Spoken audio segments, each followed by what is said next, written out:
येनाक्षरसमाम्नायमधिगम्य महेश्वरात् कृष्णं व्याकरणं प्रोक्तं तस्मै पाणिनये नमः। वाक्यकारं वररुचिं भाष्यकारं पतञ्जलिं पाणिनिं सूत्रकारं च प्रणतोऽस्मि मुनित्रयम्। नत्वा सरस्वतीं देवीं शुद्धां गुण्यां करोम्यहं पाणिनीयप्रवेशाय लघुसिद्धान्तकौमुदीम्। ॐ शान्तिः शान्तिः शान्तिः। स्वाध्याय प्रवचनाभ्याम न प्रमदितव्यम। स्वाध्याय और प्रवचन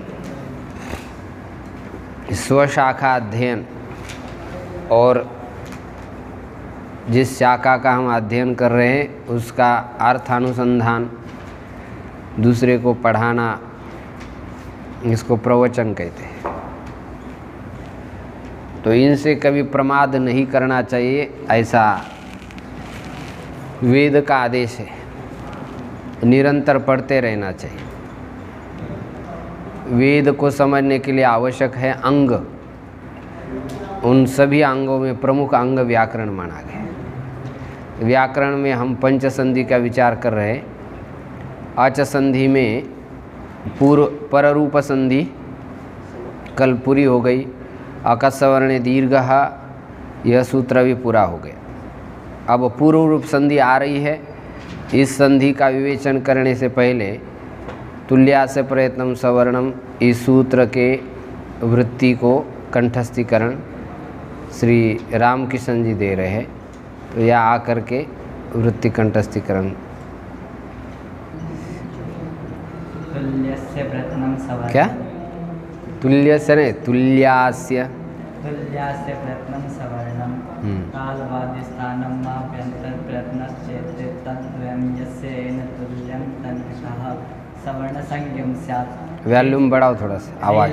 वर्ण्योर्मिथा सावर्ण्यं वाच्यम् अकुह विसर्जन्यानां कंठा इचो यशानां तालो ऋतो रसानां मूर्धा ऋतो लसानां दन्ताः उपद्मान्यानां मोष्टो यं गणनानां नासिका च एदेतो कंठतालो ओदोतो कंठोष्टं वकारस्य दन्तोष्टं जिह्वामूलस्य जिह्वामूलं यत्नो द्वेधा आभ्यन्तरो नासिका अनुस्वार से नासिका अनुस्वारस्य यत्नो द्वेधा आभ्यन्तरो वायस्य आद्य पंचदाः स्पृष्टे सस्पृष्टे द्विवृद्धिवृद्ध संवृद्धभेदात् तत्र स्पष्टप्रश्नानां ईषत् स्पष्टमन्तस्थानां ईषत् द्विवृतमुष्माणां विवृतं स्वराणां ह्रस्वस्य वर्णस्य प्रयोगे संवृद्धभेदात् संवृतम ह्रस्वस्य वर्णस्य प्रयोगे संवृतम ह्रस्वस्य वर्णस्य प्रयोगे संवृत्तं भेदात् तत्र प्रक्रियादशायां तु विवृतमेव बाह्यप्रयत्नसत्त्वेकादशधा बाह्यप्रयत्नस्त्वेकादशधा बाह्यप्रयत्नस्त्वेकादशधा विवारः संवारः श्वासो नादो घोषो अघोष्य अल्पप्राण महाप्राण उदातो अन्नदातो स्वरितस्येते खरो विवार श्वासो अघोषाश्च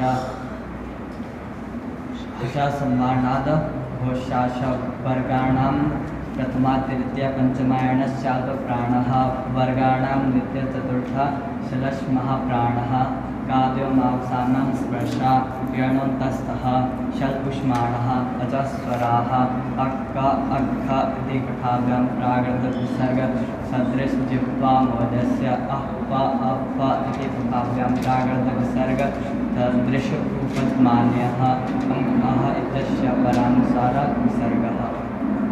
हम अहा इत्याचः परावनुस्वार विसर्गौ द्विवचन। उच्चारण में कई जगह पर शुद्धिकरण नितांत अपेक्षित है। शुद्धिकरण कर लीजिए, बैठ जाए। अकस्वर्ण दीर्घ, ये दीर्घ संधि करता है सूत्र। दीर्घ संज्ञा करने वाला सूत्र कौन सा है? हाँ, ज़्यादा जोश में रह जाते, होश में भी रहना चाहिए। जिसने दोनों बैलेंस एक साथ साध लिए तो वो व्यक्ति ठीक चल पाता है।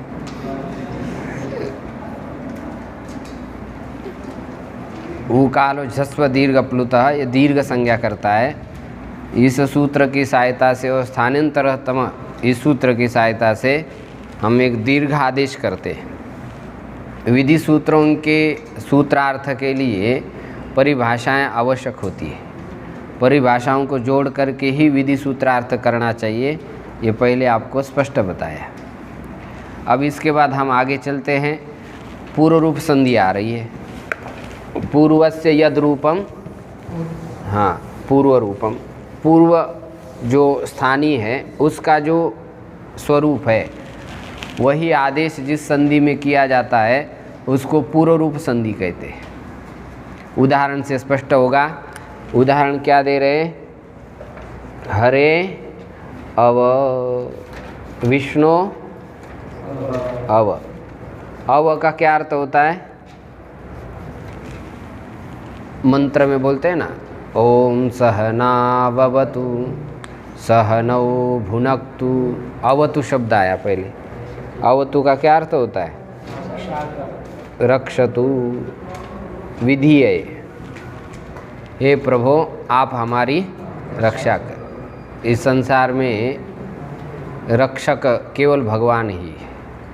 वही बचा पाए तो बच पाते, नहीं तो बच ही नहीं पाते।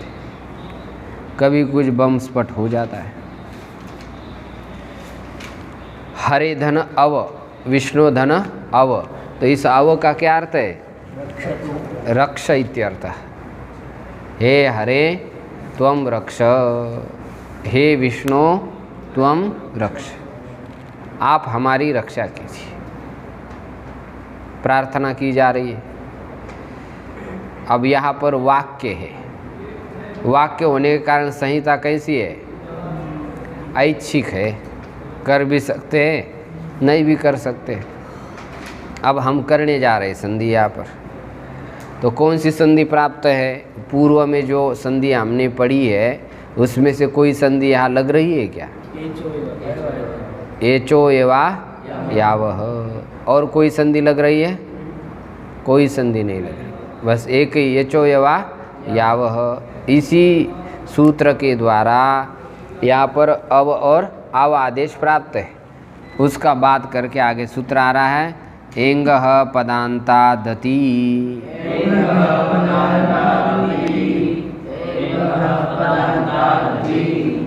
एंगह इति पंचम्यंत एकवचनम, पदांतात इति पंचम्यंत एकवचनम, अति इति सप्तम्यंत एकवचनम। पदांतात यह विशेषण है। किसका विशेषण है? एंग का। एंग तो होना चाहिए, लेकिन कैसा होना चाहिए? पद के अंत में होना चाहिए। पद के अंत में एंग से परे। पदांत एंग से परे क्या होना चाहिए? अति। अति का मतलब, अति उपसर्ग नहीं समझना। अति का मतलब अवर्ण। और ये तपर किया हुआ है। क्या किया है? तपर। अथ माने रस्व आकार ही परे होना चाहिए, दीर्घ अथवा प्लुत नहीं चाहिए। तपर का यही लाभ है। तपरस्तत्कालस्य सूत्र में समझाया था। तपरत्वेन उच्चार्यमानो वर्णः समकालस्यैव संज्ञको भवति।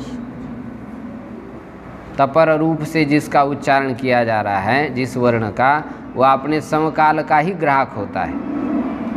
हमने रस्व आकार का उच्चारण किया है तो रस्व आकार के प्रभेदों का ही ग्रहण होगा। 6 प्रभेदों का, दीर्घ और प्लुत प्रभेदों का ग्रहण नहीं होता। अब ये जो सूत्र है यह एक पूर्व परयोग के अधिकार में पठित है, इसलिए पूर्व और पर के स्थान पर ही यह पूर्व रूप आदेश होगा।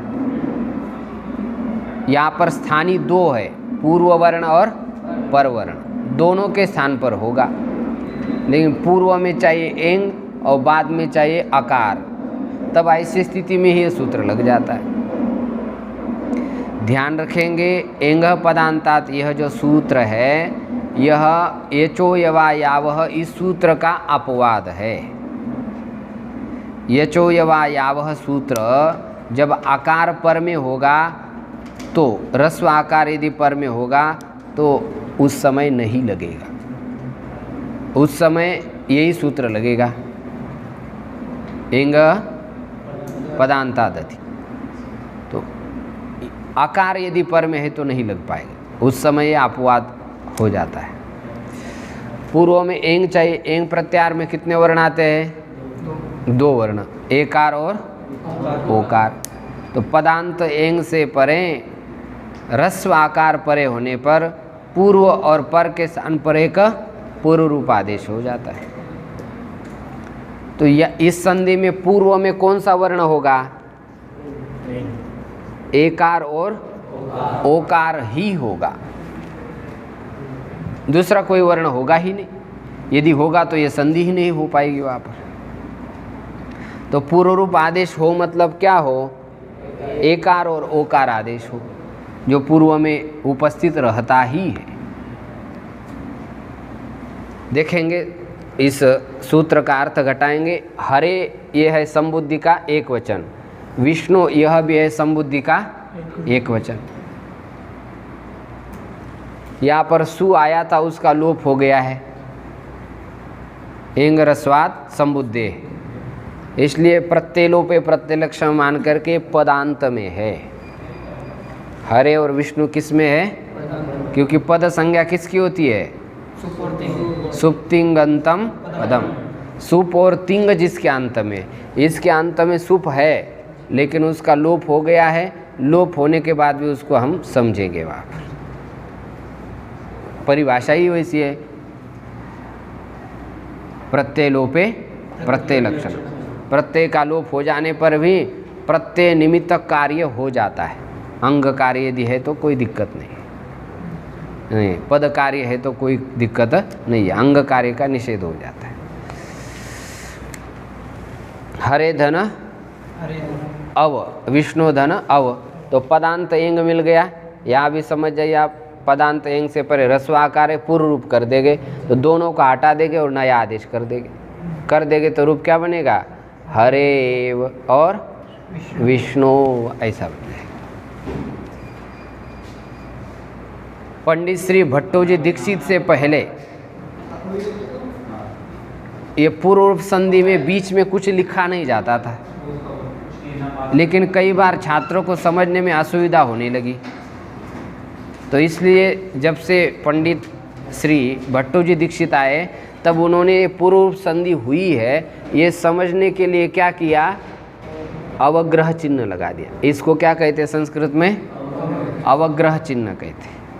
यस, इंग्लिश में यस कहते हैं, इसी यस को अवग्रह कहते हैं। तो अवग्रह का मतलब ये है कि यहाँ पर क्या हुआ है? पूर्व रूप हुआ है। यदि मानव अवग्रह नहीं लिखेंगे तो कदाचित विद्यार्थी को भ्रम हो सकता है, ये हर प्लस युव भी हो सकता है, आद्गुण से गुण भी हो सकता है। विष्णु में भी क्या विष्णु प्लस अब ऐसा संधि विच्छेद कुछ उठपटांग ही निकाल दे, हाँ? तो इसलिए संधि विच्छेद ठीक से समझ नहीं आ पा रहा था, इसलिए पंडित श्री भट्टोजी दीक्षित जी ने अपने ग्रंथ में इस प्रकार अवग्रह लिखा हुआ है। तो इसके बीच में आप अवग्रह लिखेंगे तो समझ जाएंगे कि इसमें पूर्व रूप संधि हुई। कई बार आकस्मिक दीर्घ भी हो जाता है तो ऐसा अवग्रह लिखा जाता है। तो पूर्व में ओकार एकार होना नितांत आवश्यक है। जैसे इसके उदाहरण आप यदि प्रसिद्ध देखेंगे तो 2 उदाहरण बड़े प्रसिद्ध है। सोहम, कोहम, सोहम कोहम, वह मैं हूँ। सोहम एक हंस, परम हंसों का मंत्र कहा जाता है। सोहम हंसः, यह मंत्र निरंतर हम लोग करते हैं, लेकिन जब तक आप गुरु से समझते नहीं तब तक पता नहीं चलता। जो सांस हम ले रहे हैं, छोड़ रहे हैं, सो माने मैं कोई कमज़ोर व्यक्ति नहीं हूँ संसार का, जैसे आप समझ रहे वैसा कमज़ोर। वो जो सर्वशक्तिमान जो परमात्मा है उसी का ही मैं क्या हूँ, अंश हूँ। ममैवांशो जीवलोके।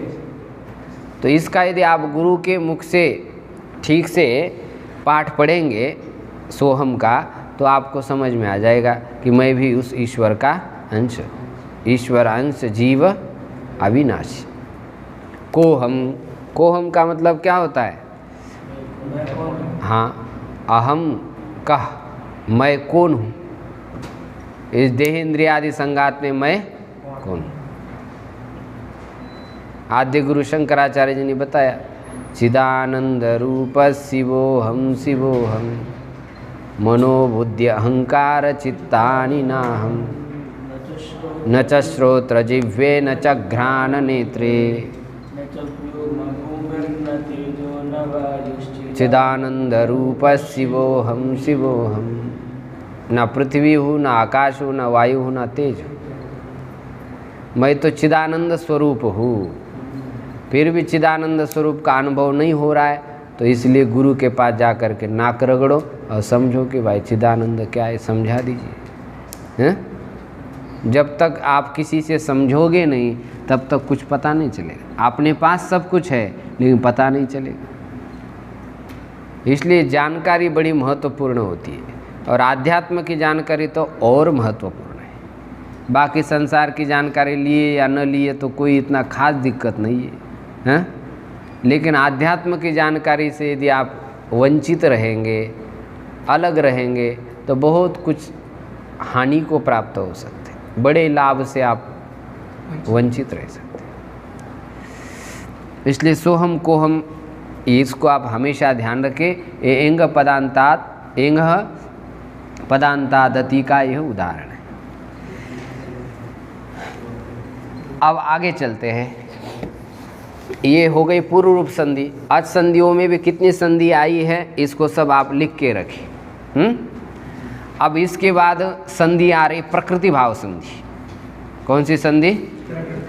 प्रकृति भाव। प्रकृति का मतलब क्या होता है? स्वभाव, नेचर। स्वभाव को क्या कहते हैं? प्रकृति कहते हैं। सज्जन प्रकृति वाला है, ये आदमी दुर्जन प्रकृति वाला है। तो प्रकृति का मतलब क्या होता है? स्वभाव। ऐसे वर्ण का एक स्वभाव है। क्या स्वभाव है? जो जैसा वर्ण है जैसा कि वैसा रहना, ये स्वभाव है। यदि उस वर्ण को कुछ छेड़छाड़ कर देते हैं तो वो फिर स्वाभाविक रूप में नहीं रहा। तो वर्ण को जैसा कि वैसा रख देना, एज इट, इसको कहते हैं प्रकृति भाव संधि। कुछ छेड़छाड़ करना नहीं, बस समझना है कि इसमें ये हो गया है। बस वर्ण का निर्विकार रूप से रखना, इसको कहते हैं प्रकृति भाव संधि। प्रकृति भाव संधि बड़ी सरल है, समझने में थोड़ी कठिन तो है। लेकिन इसमें कुछ करना नहीं, आपको लेखनी उठाना ही नहीं, बस जैसा कि वैसा ही रख देना। इसी का नाम प्रकृति भाव संधि। तो यहाँ बहुत विद्वान लोग शंका करते हैं कि प्रकृति भाव संधि ऐसी कैसी है? संधि का अर्थ मेलन है, इसमें तो कुछ मेलन हो ही नहीं रहा है, तो इसको संधि कैसा कहा जाए? इसलिए इसको संधि नहीं मानते हैं, दूसरे को किसी को संधि समझते हैं। पंच संधि में एक प्रकृति भाव संधि और अनुसार संधि को गिनाया जाता है। कुछ लोग स्वादि को ही ले लेते हैं, उसका विचार मंथन हम अंत में करेंगे। अब प्रकृति भाव संधि को हम देख रहे हैं, उदाहरण पर आप पहली नज़र डालें। सूत्र पढ़ने से पहले हम क्या करने जा रहे हैं समझ में आना चाहिए। जैसे आप रास्ते से जा रहे हैं, लेकिन किधर जा रहे हैं ये तो मालूम होना चाहिए, नहीं तो निकल पड़े। कहाँ जा रहे हो? जा रहे हैं। अब आगे जाओगे तो खाई मिलेगी, फिर क्या करोगे? लक्ष्य आपका क्या होना चाहिए? तय होना चाहिए। किस पर्पस से क्या कार्य कर रहे ये मालूम होना चाहिए ना। कुछ लोग बस बैठे बैठे हाथ हिलाते, बोले क्यों हिला रहे? बोले यूँ ही। ये कोई उत्तर थोड़ा है। गंगा जी के किनारे बैठे पानी थपथपा रहे, क्यों थपा रहे? बोले यूँ ही। अब यूँ ही जो उत्तर देते हैं वो व्यक्ति क्या जीवन में कर सकते हैं? कोई भी हम कार्य कर रहे हैं उसका कोई ना कोई कारण तो होना चाहिए। अब बिना कारण से यदि हम कार्य करने लगे तो फिर जानवरों में और हम में तो कोई अंतर होगा ही। और ख़ास करके आप जैसे विद्वान लोगों की प्रवृत्ति तो निरर्थक होगी ही नहीं कभी, हैं? कुछ ना कुछ तो कारण होगा, तभी तो कुछ कर रहे हैं।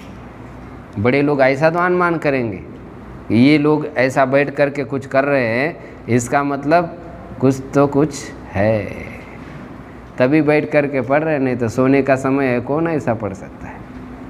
गद्दा तो इंतज़ार कर ही रहा है। तो सूत्रार्थ करने से पहले आपको लक्ष्य पर ध्यान रखना है। लक्ष्य हमारा रूप सिद्धि है। व्याकरण का लक्ष्य क्या है? व्याकरणात् रूप सिद्धि ही।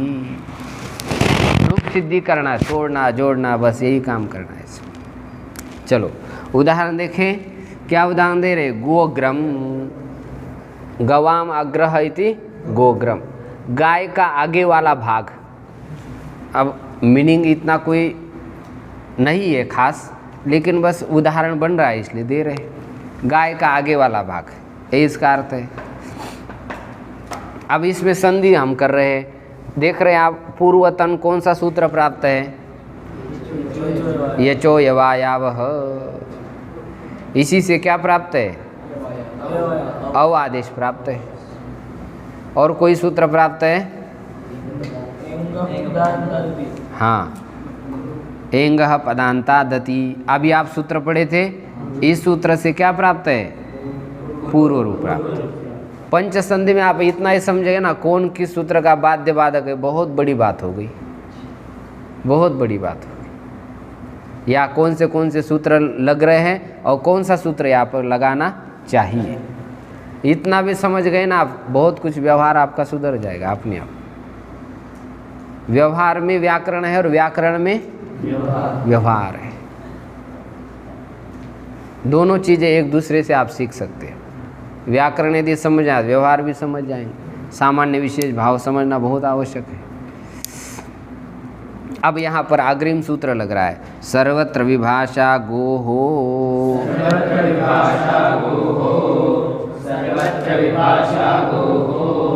सर्वत्र ये अव्यय पद है। सर्वत्र माने सब जगह पर।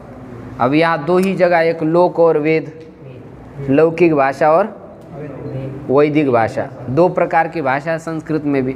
और वैदिक भाषा यदि लौकिक में बोलने लग जाए तो गड़बड़ी हो जाएगी। कई मंत्र ऐसे तो क्या बोल रहे उन्हीं को समझ में आ जाते। वैदिक मंत्र ऐसे होते हैं। तो वैदिक भाषा थोड़ी सी अलग होती है और लौकिक भाषा थोड़ी सी अलग है। सामान्य, अब जैसे सामने वाले श्रोता वैसे ही बोलना चाहिए ना। यदि सामान्य संस्कृत जानने वाले तो सामान्य तरीके से बोले, और विशेष यदि जानने वाले तो क्लिष्ट प्रयोग भी कर सकते हैं। तो लौकिक भाषा मतलब जो कवि कालिदास आदि ने संस्कृत लिखा हुआ है, इसको लोग कहते हैं लौकिक। और वैदिक माने जो चार वेद की जो मंत्र की शैली है, उसको कहते हैं वैदिक। तो ये महर्षि पाणिनि जी का ही व्याकरण ऐसा विलक्षण है जो लौकिक संस्कृत को भी सिद्ध करता है और वैदिक संस्कृत को भी सिद्ध करता है। क्या दिमाग रहा होगा महर्षि जी का, हाँ? अद्भुत शीर्षस्थ व्याकरण है सभी व्याकरणों। लोक और वेद में, सर्वत्र का क्या अर्थ है? लोक और वेद में। विभाषा माने विकल्प। विभाषा शब्द किसका वाचक है? विकल्प का वाचक है। गो हो, ये गो कौन सी विभक्ति है? षष्ठी का एक वचन। आप ध्यान दें कि इस सूत्र में किस किस पद की अनुवृत्ति आ रही है?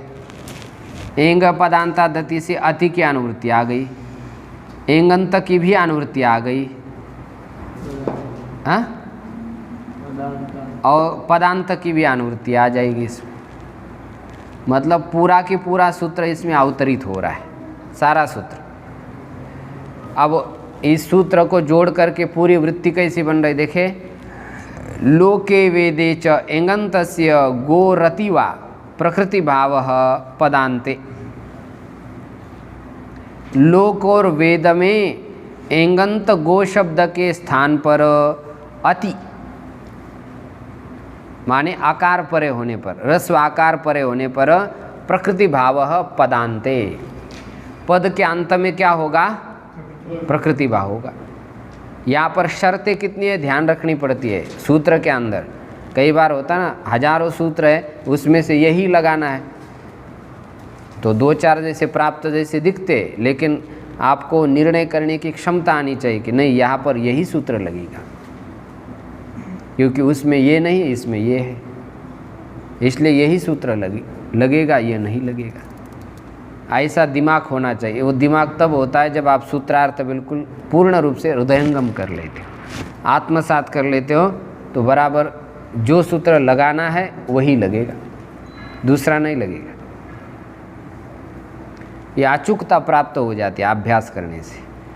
देखेंगे इसमें एंगंत गोश, एक तो पहली बात है गो शब्द होना चाहिए, दूसरी बात वो एंगंत होना चाहिए, तीसरी बात वो पदांत में होना चाहिए। 3 शर्तें उसमें, और बाद में यदि रस्व आकार हो, चौथी शर्त है तो उसको प्रकृति भाव हो जाएगा। 4 नियम है इसके अंदर। देखिए अब गो अग्रम में समास है, षष्ठी तत्पुरुष समास, इसलिए यहाँ पर अंतर्वर्ती विभक्ति मान करके पद संज्ञा ही है। एंगंत है, पदांत में है, और तीसरा निमित्त क्या है? गो शब्द भी है। हाँ, गो शब्द भी है ना। एंग जो चाहिए किसका चाहिए? गो शब्द का ही चाहिए। तो एंगंत गो शब्द के स्थान पर रस्व आकार परे होने पर पदांत में क्या होगा? प्रकृति भाव होगा, लोक अथवा वेद में। तो अब यहाँ पर लोक में हम बना रहे हैं, तो यहाँ पर आप कर दीजिए प्रकृति भाव। प्रकृति भाव का मतलब जैसा कि वैसा ही रख लेना, तो रख दिया ऐसा ही, तो गोग्रम सु अम रूप गोग्रम, यही रूप बनेगा।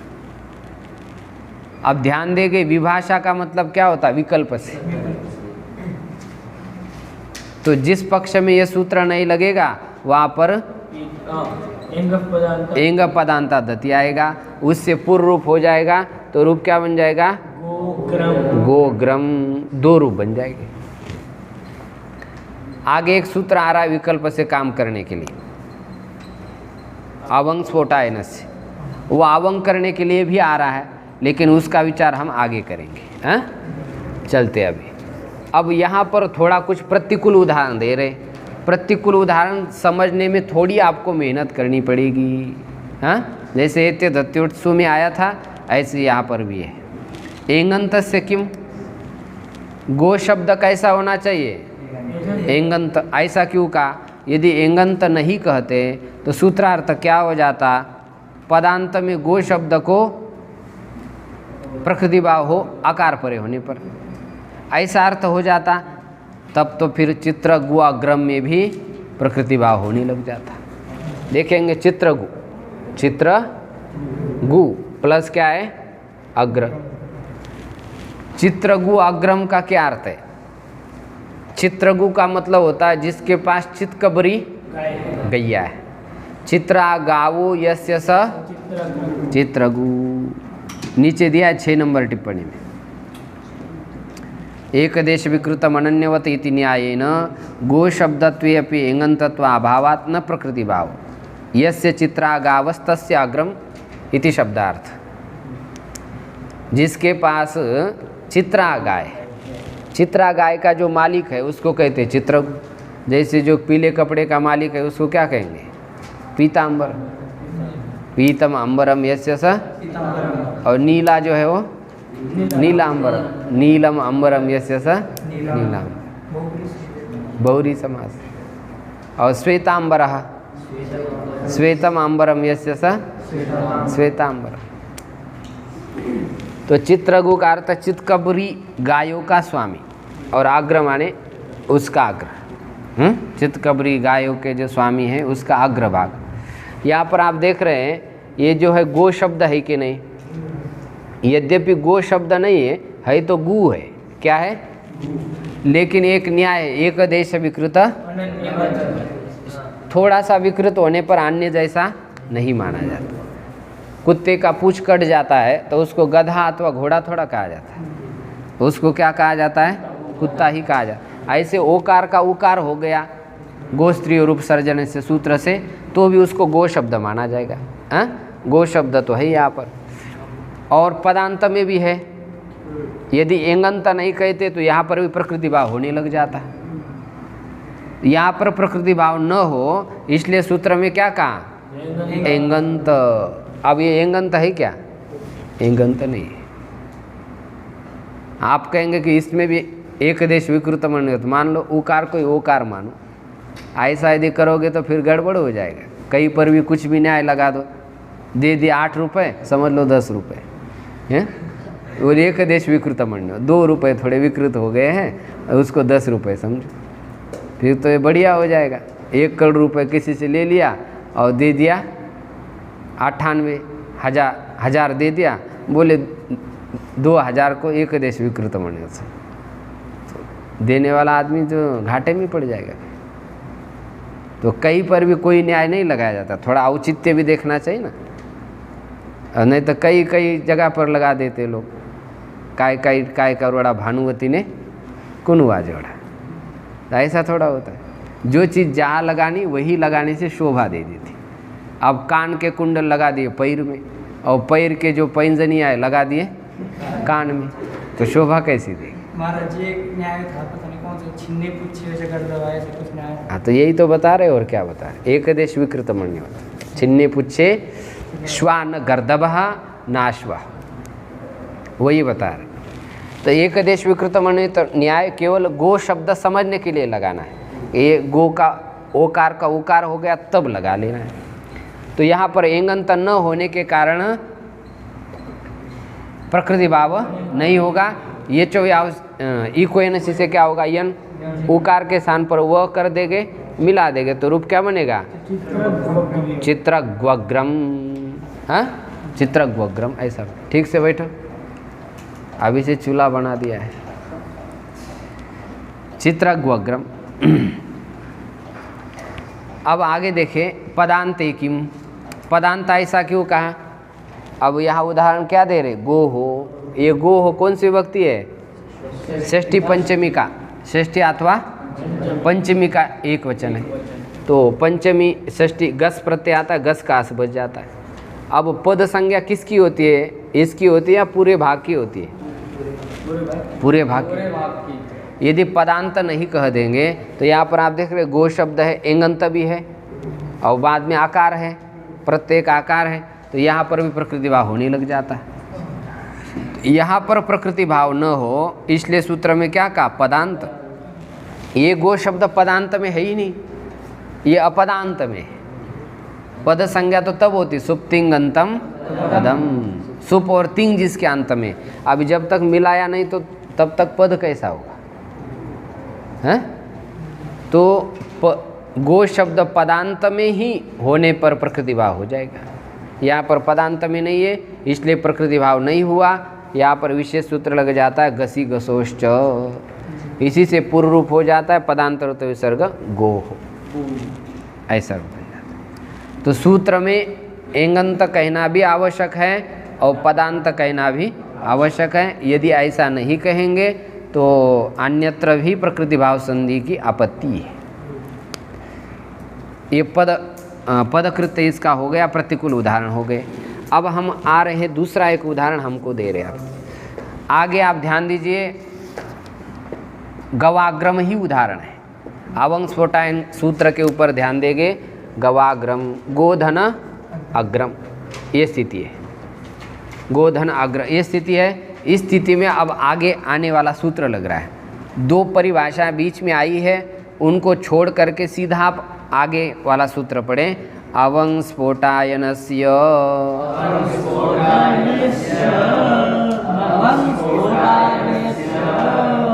अवंग प्रथमांत एक वचन, स्फोटायनस्य षष्ट्यंत एक वचन। तो सूत्र में कितने पद हो गए? दो पद है। अवंग एक आदेश है, अवंग क्या है? और स्फोटायन एक ऋषि का नाम है। ऋषयः मंत्र द्रष्टार, ऋषि उनको कहते जो मंत्र के दृष्टा होते, उनको ऋषि कहते हैं। इनका नाम है स्फोटायन। स्फोटायन क्यों कहते? स्फोटम आयनम यस्य स स्फोटायन, जो स्फोट में ही निवास करते थे। शब्द का स्फोट, जैसे चिंगारियाँ निकलती कि नहीं आग की, इसी प्रकार एक हमारे अंदर शब्द का स्फोट होता है। तो शब्द के स्फोट के बारे में विचार करते थे ज़्यादा, इसलिए उनका नाम क्या है? स्फोटायन। अब जो आदमी जिसका विचार करता है उसको उसी नाम से बोला जाता है। ऐसा होता है कि नहीं? जो लोग ब्रह्म का विचार करते हो बोले ब्रह्म है ये। तो जो व्याकरण का विचार कर रहे हैं उसको क्या कहते हैं? तो वैयाकरणी कहते हैं। मीमांसा का विचार कर रहा है तो उसको मीमांसक, मीमांसी नहीं मीमांसक। चलो, अब ये आचार्य क्या कह रहे हैं?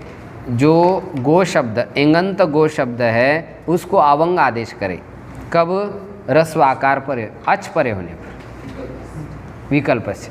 इको एनची से अच की अनुवृत्ति आ गई है और पदांत की अनुवृत्ति ऊपर से आ ही रही, एंग पदांता दति से, बस जोड़ दिए, सूत्रार्थ साफ हो चुका है। वृत्ति पर ध्यान दीजिए आप। पदांत एंगंतस्य गोर अवंग वा अची। पदांत में एंगंत गो शब्द के स्थान पर अवंग आदेश हो विकल्प से अच परे होने। ये सूत्रार्थ हो गया है। अब यहाँ पर घटा लीजिए, ये देख रहे हैं आप पदांत में है, समास होने के कारण बीच वाले विभक्ति का लुक हो जाता है। सुप्तिंगंतम पदम से पद संज्ञा है, गो शब्द पदांत में है, एंगंत है, बाद में अच है, विकल्प से क्या आदेश हो रहा है? अवंग। लेकिन ऐसा ही नहीं होगा, बोल दिया और हो गया। बड़े लोगों के काम ऐसे नहीं होते, बोल दिया तो हो गया, थोड़ी कुछ परीक्षा भी की जाएगी। हाँ, कई एक आधे विरले ऐसे रहते जो बोल दिया तो बस हो ही गया। अब देखेंगे यहाँ पर परिभाषा, ये जो अवंग आदेश है ये गो के किसके स्थान पर करे? गो के पूरे के स्थान पर करे या फिर गो के अंतिम वर्ण के स्थान पर करे? ये निर्णय करना पड़ेगा ना। तो इस निर्णय को देने के लिए आगे परिभाषा, जो दो परिभाषा पीछे छुटी है उस पर आप ध्यान दीजिए। अनेकालसित सर्वस्य,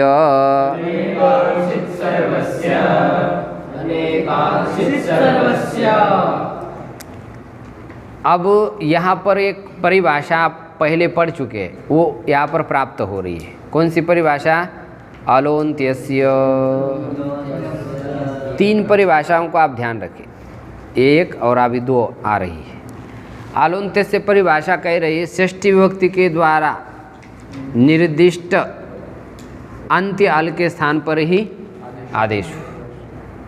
तो यहाँ षष्ठी विभक्ति के द्वारा निर्दिष्ट अंत्याल है गो, गकार उत्तरोत्तर आकार, उसके स्थान पर अवंग होना चाहिए।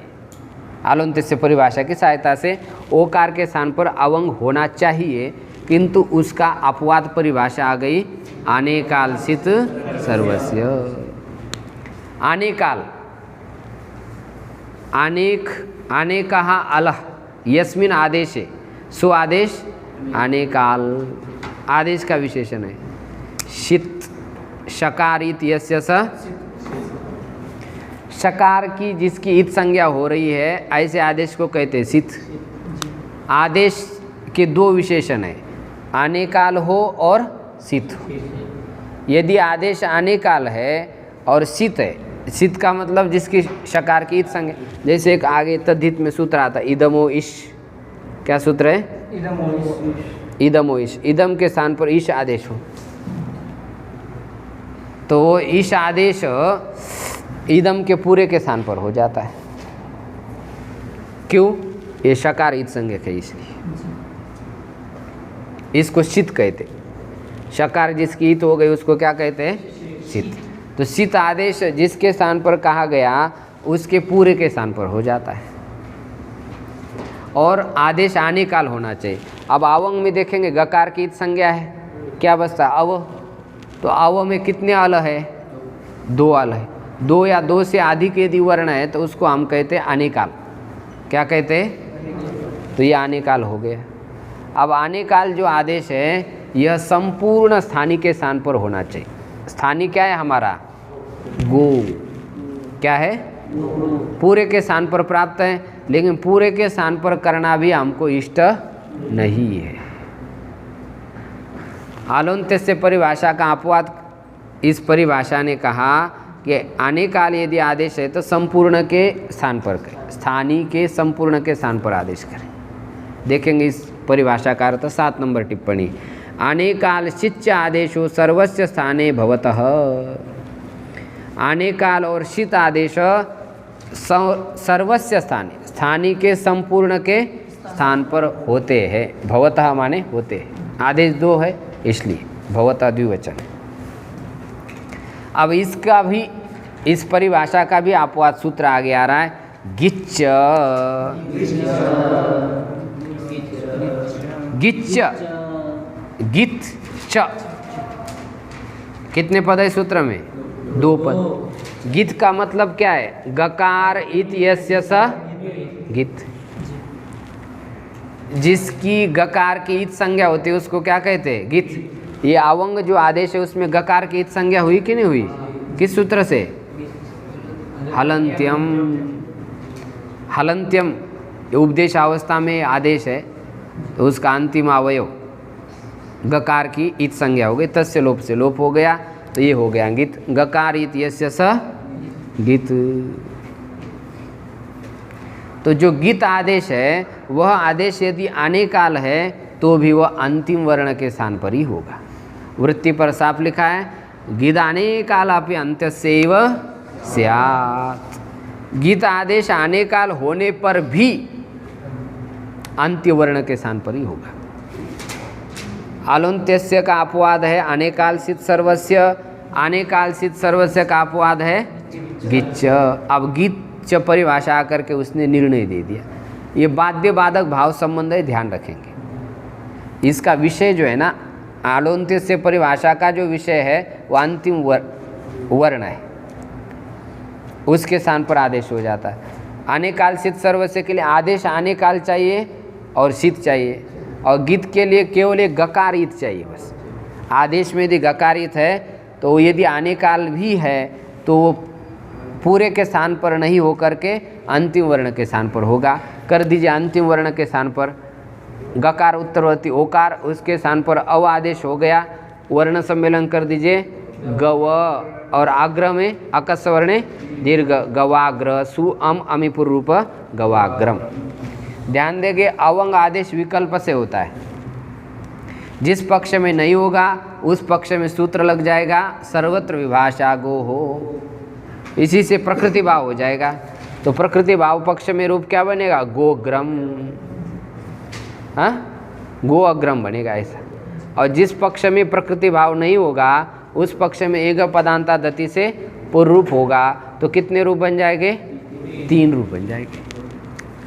आप ध्यान देंगे अवंग स्फोटायन सूत्र के वृत्ति पर वहाँ 2 ही रूप लिखे हैं। प्रकृति भाव वाला रूप नहीं लिखा है, उसको आप लिखे गीता प्रेस में प्रकाशित जो लघु सिद्धांत कौमुदी उसमें। चले प्रतिकूल उदाहरण पर ध्यान दीजिए। पदांते किम, पदांत ऐसा क्यों कहा? यदि पदांत नहीं कहते तो क्या हो जाता? गोधन ई सप्तमी का एक वचन प्रत्यय है गी, गी का ई बचा है। अब यहाँ पर पूर्व में पदांत है क्या? नहीं है। पदांत कब हो जाता है? जब सु और ती लग जाता है, सुप और तिप लग जाता है। तो यदि पदांत नहीं कहते तो अपदांत जो गो शब्द है उसके स्थान पर भी अवंग आदेश होने लग जाता। और यदि अवंग आदेश हो जाता तो रूप क्या बन जाता? गवे रूप बन जाता, अनिष्ट रूप बन जाता। इसको रोकने के लिए सूत्र में क्या कहा? पदांत। गो शब्द पदांत में होना चाहिए। अब पदांत कह देने से पदांत में है क्या? नहीं है। पदांत तो पूरा है ना, पूर्व भाग अपदांत है। पदांत कह देने से या अपदांत गो शब्द को अब अवंग आदेश नहीं होगा तो ये चौवाव से क्या हो जाएगा? अव आदेश होगा। वही बात है सर्वत्र भाषा गो भी यहाँ नहीं लगेगा, पदांत ही नहीं। और एंग पदांता दति लगेगा ही नहीं, पर में आकार भी नहीं, पूर्व में पदांत भी नहीं है। तो इसलिए ये चौवाव से क्या हो जाएगा? अव आदेश हो जाएगा। अव आदेश कर दीजिए, वर्ण सम्मेलन कर दीजिए, मिला दीजिए गवी। गवी का अर्थ होता गो में, सप्तमी का एक वचन है ना।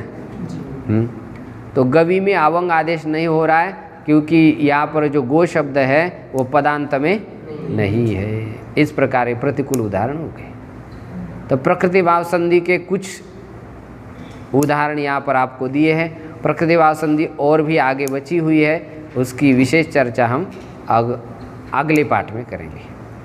ओम पूर्णमदः पूर्णमिदं पूर्णात् पूर्णमुदच्यते पूर्णस्य पूर्णमादाय पूर्णमेवावशिष्यते। ओम शांति शांति शांति।